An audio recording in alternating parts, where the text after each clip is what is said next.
Bon, alors on va faire vraiment le détail du détail du détail, parce que certains m'ont dit, oui, mais c'est pas tout à fait. Alors, donc je vais faire vraiment le détail du détail du détail. Donc je vais faire deux éléments. Pilou, pilou, pilou, pilou. Ok. Grand x0 va valoir 0. Grand x1 va valoir 1 demi. Et grand x2 va valoir 1. J'ai deux éléments, oméga 1 et oméga 2. Ok. Et je résous mon problème unidimensionnel avec une fonction qui est extrêmement simple, c'est f de x est égal à petit x. Pilou, pilou, pilou, pilou, pilou, pilou, pilou, pilou, pilou. Alors, on va considérer l'élément parent. Alors, tu sais, ceci, il vit avec un petit x comme ça. L'élément parent est dans l'espace parent. Donc, il vit dans le monde des petits xi. Et il vit entre moins 1 et 1. Donc, ça, c'est oméga chapeau. Sur cet élément parent, j'ai une fonction pilou, pilou, pilou, pilou, phi 1 de xi associée au nœud moins 1 et une fonction phi 2 de xi. Donc tu vois bien que les numéros locaux ici, ça c'est le numéro 1 et ça c'est le numéro 2 de cet élément-là. Alors que vaut phi 1 de xi? Ben, ça c'est piece of cake. Hein. Phi 1 de xi, c'est 1 moins xi divisé par 2. Et phi 2 de xi, c'est 1 plus xi divisé par 2. T'es pas convaincu? Regarde, tu te mets en xi est égal à moins 1. 1 moins 1, ça fait 2, divisé par 2, ça vaut 1. Tu te mets en xi est égal à 1, tu prends phi 1 moins 1, ça vaut 0. Tu fais l'autre idem. Ok, donc tu as les fonctions de forme dans l'élément parent. Alors, il faut d'abord calculer la matrice locale de raideur. Alors, la matrice locale de raideur, c'est A, I, J, A. Ok. Alors, tu vois tout de suite que sur l'élément parent, l'intégrale de la dérivée de ça, c'est 1 demi fois 1 demi. Ça fait 1 quart. Par exemple, taux 1,x sur un intervalle, ça fait 1 demi. Okay. Alors, attention, il faut aussi faire gaffe que ça, tu dois l'intégrer en fait sur l'élément réel. Donc chaque fois que tu as une dérivée, tu dois mettre le facteur piglou qui est le jacobien. Et le rapport des longueurs, c'est ici, tu as une longueur h. Et là, tu as une longueur 2. Ok. Donc il y a deux dérivées. Et il y a une fois la fonction. Donc ce qu'on va obtenir, c'est un terme 2 sur h, mais comme l'intégrale valait 1 demi, qu'on s'était pris, on peut écrire que la matrice discrète, on l'écrit tout de suite, tu peux vérifier, c'est 1 sur h de 1, moins 1, moins 1, 1, comme ceci. Ok? Pilou, pilou, pilou, pilou, pilou. Alors quand tu veux avoir la matrice globale, tu assembles les deux matrices locales pour les deux éléments. Et donc, tu prends comme ça une matrice qui maintenant a 3 degrés de liberté. Ah, ben oui. Le premier élément, il va venir comme ceci. Le deuxième élément, il va venir sur cette zone-là.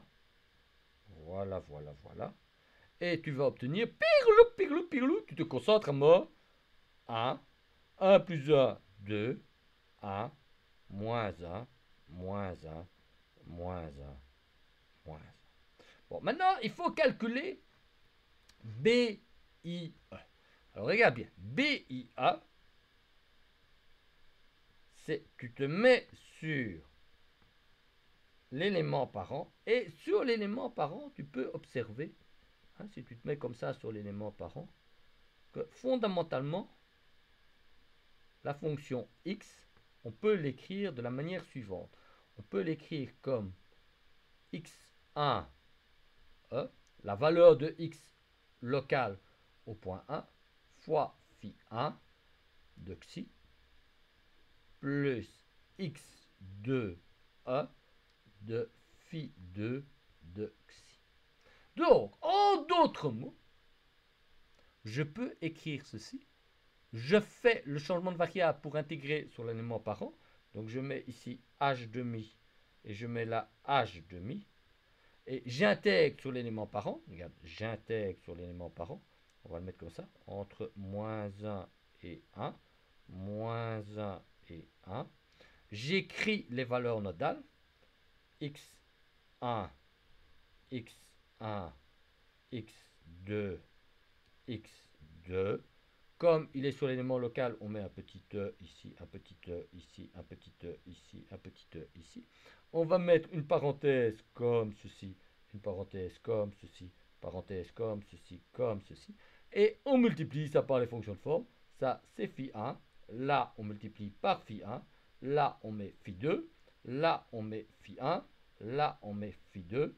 Là, on met phi 2. Et on intègre ça par rapport à dxi, dxi. On met un petit plus ici. On met un petit plus ici. Et on ferme le terme là. Bon, alors, tu vas me dire, ouais, ça c'est un peu compliqué, il faut intégrer ça. I will do it. Don't be worried.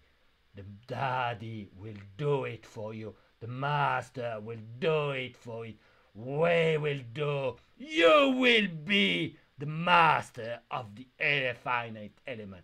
Yes! Bégle, on y va les pirloutou. Pirlou, tu prends ce petit terme-là. Pirlou. Yup, là, pirlout. On va calculer ça. Attention, tu te concentres, Vincent, ça va être chaud. Il faut pas que tu te trompes, parce que sinon tu vas te revoir faire ce podcast à la cour, et ça tombe. Tu vois tout de suite que grand x1 de 1 et grand x2 de 2, c'est des constantes qu'on peut sortir de l'intégrale. Donc, tu peux faire ce petit calcul-là. Alors, regarde, tu vas te concentrer à mort, Vincent. Tu vas mettre petit h demi, crochet, les termes rouges, x1, non, les termes bleus, x1 là, x2 là, x2 là. Les petits bilous ici, parce que c'est des variables locales. Puis ici, tu mets l'intégrale entre moins 1 et 1 de phi 1, phi 1. Oui, avec le dexime, on l'a compris. Hein. Moins 1 et 1 de phi 1, phi 2. Moins 1 et 1 de phi 1, phi 2. Et moins 1 et 1 de phi 2, phi 2. Hein, avec un petit dexi, on va quand même mettre un petit dexi, un petit dexi, un petit dexi, pilou, et les trucs qui manquent là, plus, et on ferme le bisou là, par là. Alors tu dois voir, et tu dis, oui, mais il faut calculer cette intégrale. Oh, c'est compliqué, ça c'est plus constant. C'est deux fonctions linéaires qui sont multipliées entre elles. Ouais, deux fonctions linéaires, ça va faire une parabole. Ouh, difficile, ça je ne calcule pas. Mais si, tu vas calculer ça, il faut calculer. Parce que le jour fatidique, on va te demander de faire ça. Alors tu marques tout de suite que cette intégrale-là, par symétrie, c'est la même. Tu intégrais phi a fois phi a. C'est le côté droit ou du côté gauche, c'est kiff et bourricot. Tu remarques aussi que tu multiplies phi 1 par phi 2 ou que phi 2 par phi 1, c'est la même chose. Donc il n'y en a que 2 à calculer. Ça rend déjà le truc plus sympathique. Alors tu prends par exemple celle-là. Ben, celle-là, c'est quoi? C'est l'intégrale de moins 1 à 1. Tu te concentres, Vincent, ça va être chaud. De, par exemple, 1 plus xi fois lui-même. Ça fait carré sur 4. Ce qui fait, attention, tu te concentres, Vincent, ça va être chaud. Moins 1 de 1. Bon, on va mettre le 1 quart devant, ça va être plus facile. Hein. C'est bilou, on recommence. Donc tu mets 1 quart ici. L'intégrale de moins 1 à 1 de 1 plus xi carré moins plus 2 xi dxi. Ok? Alors, tu calcules les primitives de tout ça. Yubidou, donc ça c'est xi plus xi cube sur 3. Alors comme l'intégrale sur un intervalle pair d'un polynôme de degré impair, ça vaut toujours 0, celui-là ça sert à rien de calculer. D'ailleurs c'est ce qui explique que le jaune et le jaune sont les mêmes. Donc celui-là on s'en bat les barres là. Hein. Et on fait ça moins 1, donc ça fait Pélo, 2 plus 2 tiers. Et 2 plus 2 tiers, ça fait 8 tiers. Donc, in fine, ce truc-là, un quart, ça fait 2 tiers.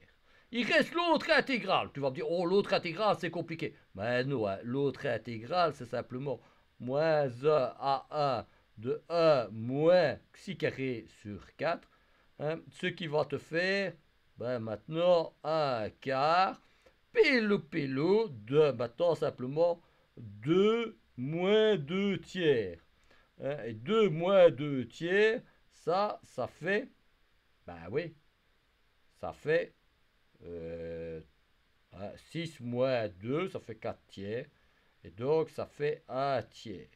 Et donc, tu as quoi? Ben, tu as que BI1 est égal, attention, tu te concentres, Vincent, H sur 6 de pilou, astidiuva. C'est pas simple. X1, X1, X2, X2. Les petites intégrales que j'ai calculées, là il y a un 2, là il y a un 2, plus 1, plus, ouais, le 1, on n'a pas besoin de l'écrire, hein, ça fait du bruit, on va pas l'écrire, on met des petits E ici pour faire joli, voilà, et j'ai mon BI1.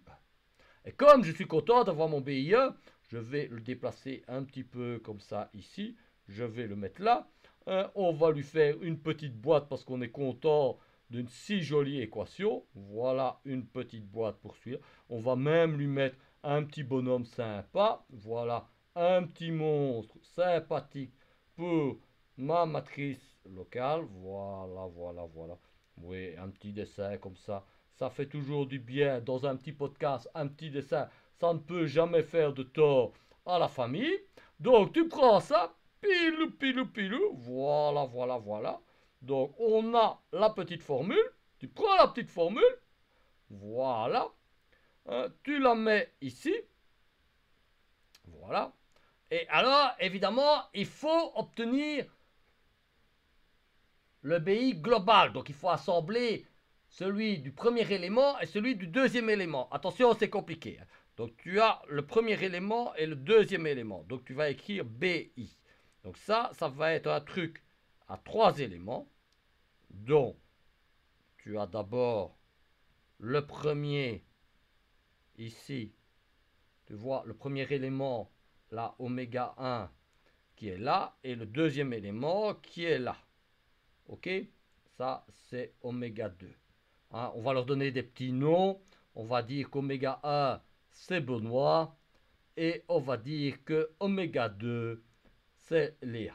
Ok? Donc, Benoît. C'est quoi? Ben, Benoît, il est ici. Hein? En 1, x est égal à 0. En 2, x est égal à 1 demi. Et ici, x est égal à 1. Donc, tu prends Benoît. En numéro 1 de Benoît, ça vaut 0. Donc, 2 fois 0, ça fait 0. D'accord? Donc, tu vois tout de suite, pilou, que B, I, A, c'est H sur 6. Attention, c'est 2 fois 0 plus 1 demi, ça fait 1 demi. Alors, la deuxième ligne, c'est plus compliqué. C'est 0 fois 0. 1 fois 0, ça fait 0. Plus 2 fois 1 demi, ça fait 1. Et donc, tu as B, A de I. Bon, alors maintenant, tu fais l'élément de Léa. Et l'élément de Léa, c'est facile, c'est BI2 de H sur 6. Et ça, c'est quoi? Ben alors, tu vois que Léa, le premier nœud de Léa, c'est 1 demi. Donc, 2 fois 1 demi, ça fait 1. Et le deuxième nœud de Léa, bah oui, parce que Léa, hein, parce que tu vois, le X, il est comme ça. Hein. Ça, c'est le X. Ok? Donc, Léa, quand tu as la fin de Léa, ça vaut 1. Et donc, ça fait 2 fois 1 demi plus 1. Ça fait 2 fois 1 demi, ça fait 1 plus 1. Léa, ça fait 2. Oui, on va le faire en vert. Hein. Voilà. Non, j'ai dit en vert. Concentre-toi un peu, Vincent, sinon on n'y arrivera jamais. Hein. Déjà que tu merdes tout le temps, on n'y arrivera jamais dans ces trucs-là. Donc tu te concentres un peu, sinon on n'y arrivera pas. Alors, pilou, donc tu as deux. Alors après, tu as une fois a demi, ça fait a demi, plus 2 fois 1, donc ça fait 2 plus a demi, ça fait 5 demi. Ok? Donc tu assembles tout le bazar. Ben, si tu assembles tout le bazar, tu vas obtenir ici 1, on va le mettre en noir, a demi, 1 plus 2, ça fait 3, plus 5 demi. Ok? Bon, maintenant tu prends la matrice de raideur. Alors, on l'avait calculée, elle est là, la matrice de raideur. Donc, tu prends la matrice de raideur, elle est ici, pile. Tu vois la matrice de raideur, on revient sur le birlout. Hein, la biloute, et là, on met la matrice de raideur, birlout, on la met ici. Ok, on va un peu nettoyer le bazar pour que ça fait bien. Donc, on prend ce truc-là, on l'efface ici. On prend le membre de droite ici, voilà, copier ce bazar-là. On va le déplacer, on le met ici. On met les inconnus, là, les inconnus, youbidou, U1, U2, U3 est égal à pirlou, ce truc-là. Tu te souviens? Ben oui, pour le problème de la corde, on avait dit que U1 est égal à U3 est égal à 0. Donc il ne reste plus qu'une seule équation. Attention, ça va être très chaud. Il te reste 2 sur H fois U2 est égal à 3 à H sur 2. Étant déduit que U2 est égal à H carré sur 4. Alors la question, est-ce que je me suis trompé? Ah, c'est idiot, hein? C'est là que ça devient chaud. Est-ce que le prof a la bonne réponse? Parce que tu sais, ces algèbres un peu compliquées, on le fait le soir, on est un peu fatigué. Est-ce que c'est juste? Eh bien, regarde dans les notes de cours, j'ai fait le développement ici. Bon, ça a l'air de ressembler à ce que j'ai mis dans le truc. Et regarde une fois. U est égal à H carré sur 4 est égal à 1/16e. Damnation! J'ai la bonne réponse. Eh, hein, tu vois déjà, certains avaient pensé déjà me mettre à l'éméritat. Il faudra encore attendre un peu. Hein. C'est pas encore pour demain que je serai plus là. Hein. Donc, tu sais, un peu patient. Bon, note au passage que ces équations, tu vois là, moins 1, 2, moins 1, c'est exactement ce que tu aurais obtenu en écrivant des bêtes différences finies. Alors, je vois déjà les esprits taquins, retors, négatifs, aigris, qui me disent « Oui, mais pourquoi avoir passé tout ce temps à écrire des tas de trucs avec des intégrales alors qu'on aurait pu écrire bêtement des différences finies et on aurait obtenu le même résultat ?» Ben oui, enfin pas tout à fait, mais presque. Mais l'intérêt des éléments finis, c'est qu'on peut faire des maillages non structurés. Les éléments, ils ne doivent pas être de la même taille. Et ça permet d'obtenir les équations automatiquement pour des éléments de taille différente. Ça permet aussi, et on va voir en dimension supérieure, de pouvoir généraliser ce qu'on faisait sur des grilles régulières en différence finie. Et puis, tu dois noter un petit miracle pour ce podcast. Regarde, j'ai mis en rouge les valeurs, tu vois, que j'obtiens, ouais, là, avec ma méthode numérique. Et qu'est-ce que tu observes? Qu'est-ce que tu observes? C'est que ces valeurs coïncident exactement avec la solution analytique, celle que tu obtiens en prenant la fonction x et en l'intégrant 2 fois. Alors tu vas me dire, waouh, c'est génial, les éléments finis, ils fournissent la solution analytique. Et avec un seul degré de liberté, j'ai la solution analytique. C'est extraordinaire. Ouais, c'est une sorte de miracle numérique. Malheureusement, dans les dimensions supérieures, ça ne sera plus le cas. C'est bien dommage parce qu'en fait, les éléments finis, ils sont vraiment utiles pour des problèmes à des dimensions supérieures. Et donc, on n'aura plus ce résultat remarquable aux dimensions supérieures. Mais ici, on ne va pas goûter notre plaisir, bouder notre plaisir, et on va observer que, bien entendu, tu as, oui, tu as, mon petit Vincent, la solution analytique. Alors, reste à l'écoute pour la prochaine saison des grandes aventures du petit Vincent perdu dans le monde merveilleux des éléments finis, avec les petits lutins, tu sais, les assistants, qui vont vous expliquer tout ce qui est totalement incompréhensible. Michel, Benjamin, Ange, Nathan vont vous faire des podcasts, oui, des trucs clairs où on comprend quelque chose pour que vous puissiez comprendre ce cours un brin mystérieux. Voilà, on va arrêter ce petit podcast. Sinon, Théo va encore me dire « Oui, mais monsieur, vos podcasts, ils sont beaucoup trop longs. Comment voulez-vous qu'on les regarde tous avant le cours ?» Ben, tu peux les regarder après le cours aussi, hein, gamin. Et puis, vous pouvez mettre de temps en temps la vitesse accélérée. Parce que de toute façon, quand je raconte des bêtises comme ça, c'est pas vraiment un cours, hein, c'est une petite détente. Là, tu peux te faire un petit Mars, un petit verre de coca ou je sais pas quoi pour terminer le truc. Voilà, on finit cette petite histoire et on se retrouvera, vous savez, pour de nouvelles aventures la semaine prochaine.